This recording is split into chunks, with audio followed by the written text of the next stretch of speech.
नमस्कार दोस्तों, आज हम बात करने वाले एक ऐसे शख्स की जिसने अपने व्यूज और फॉलोवर बढ़ाने के चक्कर में बाप बेटी के रिश्ते को भी शर्मसार कर दिया। जी हाँ, हम बात कर रहे हैं पत्रकार सोनिया माथुर की, जिन्होंने 2018 में पत्रकारिता ज्वाइन की थी। पहली बात तो इनके दो नामों पर ही सवाल उठता है कि आखिर इनके दो नाम क्यों हैं। दोस्तों, सौम्या माथुर उर्फ सोनिया माथुर ने वीडियो में जिस प्रकार की टिप्पणी की है, वो वीडियो में संत रामपाल जी की छोटी बेटी मंजू बहन जी हैं, जो कि अपने पिता को गुरु के रूप में हाथ चूमती हैं और आशीर्वाद के रूप में सदगुरु संत रामपाल जी महाराज उनके सिर पर हाथ रखते हैं, जिसको इस सौम्या माथुर ने कुछ और बात कहकर लोगों के सामने पेश कर दिया, जो कि आप वीडियो देख सकते हैं। जो भी लड़की सुंदर से दिखाई देगी ना इसके सामने, उसके हाथ में तो अपना हाथ नहीं दे देगा, फिर वो लड़कियां उसके हाथ को चूमेंगी और उसके बाद ये पकड़ा ही रखेगा। सबसे बड़ी बात तो ये है कि संत रामपाल जी महाराज जी के चरित्र पर दाग लगाने वाली वो महिला है जिनके पिता स्वयं एक चरित्रहीन थे, जो एक शिक्षक थे, तथा उन्होंने स्कूल में एक छोटी बच्ची के साथ गलत कार्य या गलत गतिविधि करने की कोशिश की थी, जिसके कारण गांव वालों ने उनको मार मार के उनकी मृत्यु भी कर दी थी। आज ये उनकी बेटी है और आज ये संत रामपाल जी महाराज जी के ऊपर गलत इल्जाम लगा रही है। पहले अपने गिरेबान में झांक कर देख लें कि आप क्या हैं और कौन है, इसके बाद आप दूसरों पर टिप्पणियां करें। और संत रामपाल जी महाराज कोई ऐसी छोटी हस्ती नहीं है जिनके ऊपर आप टिप्पणी कर रहे हैं। हालांकि इस विषय में सौम्या माथुर ने संत रामपाल जी महाराज जी से माफी भी मांग चुकी हैं और उन्होंने कहा है कि मेरे को पता नहीं था कि ये संत रामपाल जी महाराज जी की बेटी हैं। पहले इनकी वीडियो देखते हैं, फिर बात करते हैं। हाँ, सच में मेरी गलती थी उसमें, वो मैं गलती अपनी मानती हूँ कि मैंने उनकी बेटी के बारे में ऐसा कहा, लेकिन मुझे सच में अंदाजा नहीं था कि उनकी बेटी है। दूसरा, वैसे ही आप लोगों ने गलत समझ लिया, अब आपको पता था तो आप लोगों ने मुझे गलत बता दिया, अदरवाइज तो आप लोगों ने मुझे गलत बताते, वो चीज़ है। बाकी जो भी है, लड़ाई आगे कंटिन्यू रहेगी और आप लोगों को जो करना है कीजिए, कोई फर्क नहीं पड़ रहा उस चीज़ से। बाकी बहुत बहुत धन्यवाद आपका, इसीलिए माफी मांग रही हूँ क्योंकि गलती की है जाने अनजाने में। अगर जानबूझकर गलती की होती तो शायद माफी भी नहीं मानती। बहुत बहुत धन्यवाद आप सभी का। दोस्तों, इस वीडियो में सौम्या माथुर जी कह रही हैं कि मैंने इतना सभी नहीं जाना था कि ये संत रामपाल जी महाराज की बेटी हैं। तो मेरा आपसे यही सवाल है कि आप फिर पत्रकार किस हिसाब से हो, जब इतना भी सर्च नहीं कर सकते हैं। आपको वीडियो बनाने को कह दे तो गलत टिप्पणियां करके आप वीडियो बना सकते हो, लेकिन उस बारे में पहले आप सर्च किया करिए, फिर इसके बाद किसी चीजों के बारे में आप टिप्पणियां या गलत टिप्पणियां किया करिए। आप तो पत्रकार हैं, आपको तो यह फर्ज बनता है कि आप किसी चीज के बारे में पहले आप अच्छी तरह सर्च करें, फिर इसके बाद उसके बारे में आप बात करें। तो सबसे बड़ी गलती है आपकी कि आपने सर्च नहीं किया और अंधेरे में तीर चला दिए। तो मेरी सौम्या माथुर जी से यही प्रार्थना है कि बहन, पहले आप अच्छी तरह उस वीडियो पर सर्च कर लें, इसके बाद कुछ टिप्पणियां करें।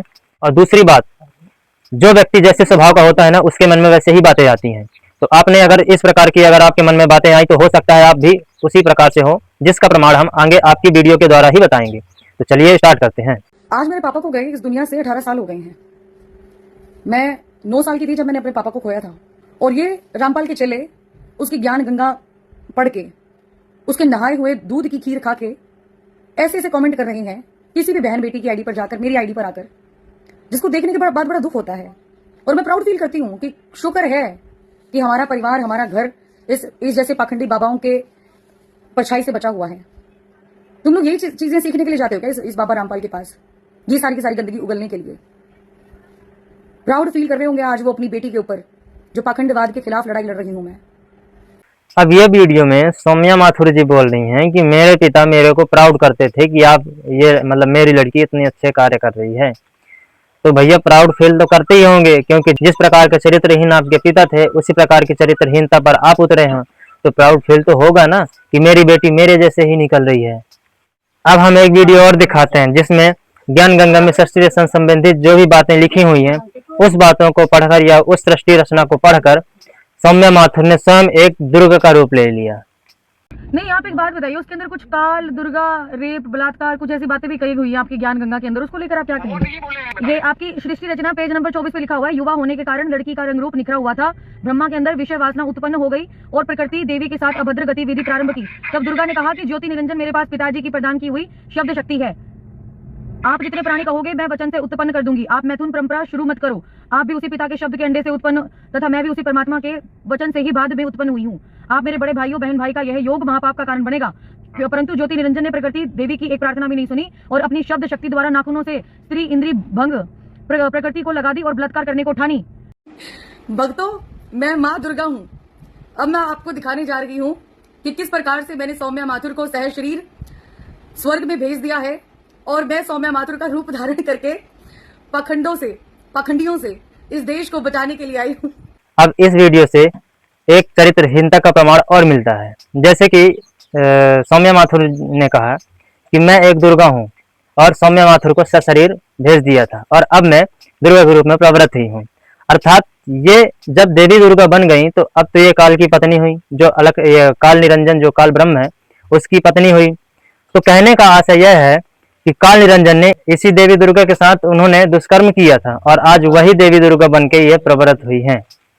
तो सौम्या माथुर जी ने तो सृष्टि रचना पढ़ने के बाद स्वयं देवी दुर्गा बनी है। इसका आशय यही निकलता है कि इन्होंने स्वयं चाहती हैं कि मेरे साथ भी ऐसे हो, क्योंकि सृष्टि रचना पढ़ने के बाद तो ऐसा कोई व्यक्ति नहीं चाहेगा या ऐसी कोई महिला नहीं चाहेगी कि मैं देवी दुर्गा बनूं। अगर ऐसे ऐसे देवी दुर्गा के ऊपर जुल्म हुए हैं तो ऐसे कोई महिला तो नहीं चाहेगी कि मैं देवी दुर्गा बनूं। लेकिन सौम्या माथुर जी ने अपने स्वयं से कहा है कि मैं अब देवी दुर्गा के रूप में आई हूँ और सौम्या माथुर को मैंने स्वर्ग में भेज दिया। तो इससे तो चरित्रहीनता का प्रमाण एक और मिल गया। एक और वीडियो है जिसमें सौम्या माथुर ने कहा है कि आप जितना भी मेरा विरोध कर लो, मैं वीडियो बनाना नहीं छोड़ूंगी। तो देखते हैं वीडियो। खीर खाए हुए चलो, मेरी एक बात सुन लो। जितना तुम सोशल मीडिया के माध्यम से जितनी गंदगी बकोगे अपने मुंह से और संस्कार बताओगे तुम्हारे बाबा के, उतने ही ज्यादा किए हुए कांड का पर्दाफाश करती रहूंगी सोशल मीडिया के माध्यम से।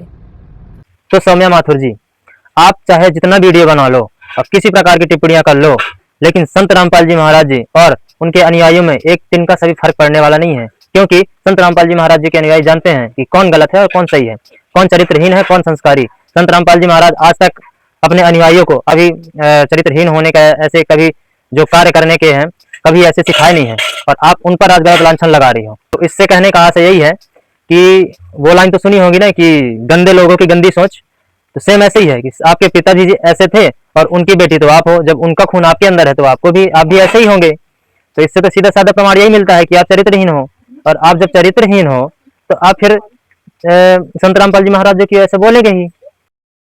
एक वीडियो और है जिसमें सौम्या माथुर ने आशीर्वाद को लेकर एक वीडियो बनाई थी, वो वीडियो देखिए। बाकी सब तो ठीक है, लेकिन यूं आशीर्वाद देने के पीछे का लॉजिक क्या है?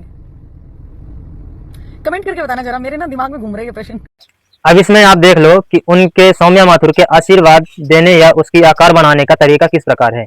संत रामपाल जी महाराज जब आशीर्वाद देते हैं तो इस प्रकार का आकार होता है, आप देख सकते हैं इस प्रकार का। लेकिन सौम्या माथुर ने इस प्रकार का आकार बनाया, ऐसे आकार बनाया। अब ऐसे आकार आप स्वयं देख सकते हैं कि किस प्रकार का आकार होता है। और ऐसे आकार तो वही व्यक्ति बनाता है जिस व्यक्ति को इस बारे में अच्छी तरह पता हो, क्योंकि उस चीजों के बारे में वही जान सकता है। तो संत रामपाल जी महाराज ऐसे आकार कभी नहीं बनाते।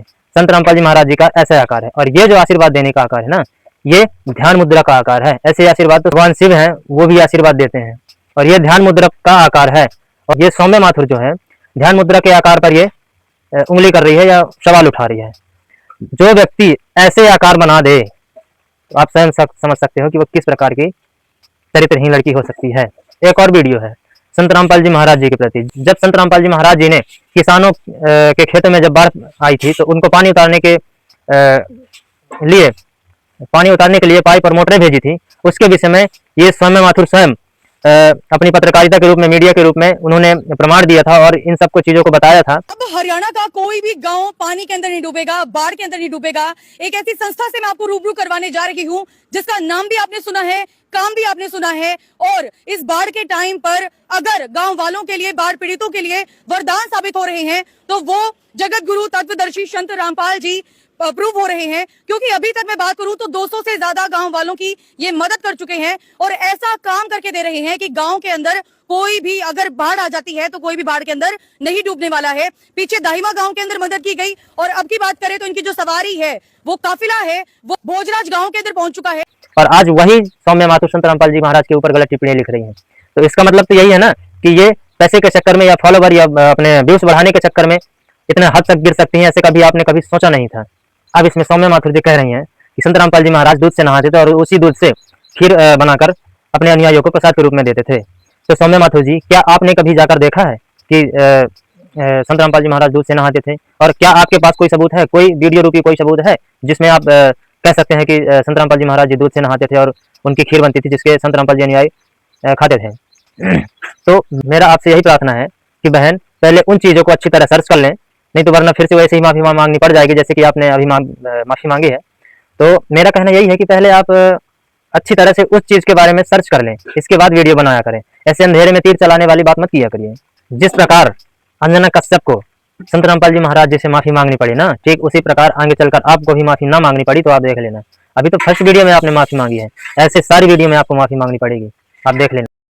और वीडियो के लास्ट में आपको मेरी आपसे यही प्रार्थना है कि बहन जी, आपके जैसे बहुत आए और बहुत चले गए, लेकिन संत रामपाल जी का इतना सभी कुछ नहीं हुआ। कहते हैं ना कि सांच को आँच नहीं, बस वही चीज है। तो संत रामपाल जी महाराज जी से तो इतने बड़े बड़े जो मीडियाकार थे, जिसको आज चाटुकार मीडिया के नाम से भी जाना जाता है, और जिसका एक प्रमाण है अंजना कश्यप, उन्होंने जब स्वयं उन्होंने संत रामपाल जी महाराज जी से माफी मांग ली, या इतनी बड़ी मीडियाकार होकर भी संत रामपाल जी महाराज से माफी मांग ली, तो आप किस खेत की मूली हो भाई।